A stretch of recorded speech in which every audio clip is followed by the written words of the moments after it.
There are a lot of problems with Penn Station, but the biggest problem is what's above it, Madison Square Garden.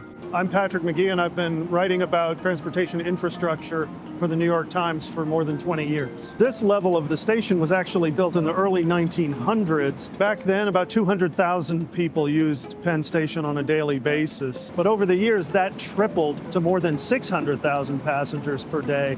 And now the crowds are overwhelming the platforms, which are just too narrow to handle that many people.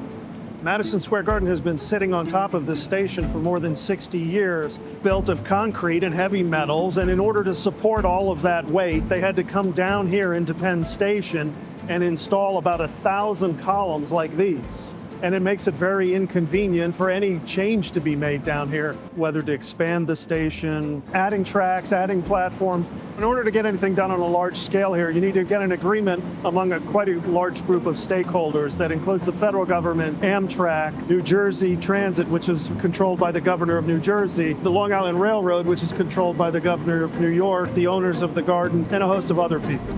It's been very difficult to actually get anything done, and that's why things here are pretty much the same as they've been for the last 20-25 years. There are many proposed ideas for how to change Penn Station. One of those proposals is to wrap Madison Square Garden in blast-proof glass, making it much lighter, and that would allow for the removal of more than 250 of these columns. But it's widely agreed that the key to getting any really significant change done here at Penn Station would be to move the garden off the top of it. And in fact, there are a number of proposals that would do that, replacing it either with a park or a much grander, more aesthetically pleasing station. And without the weight of the garden, they would be free to expand or reorganize the station as they see fit.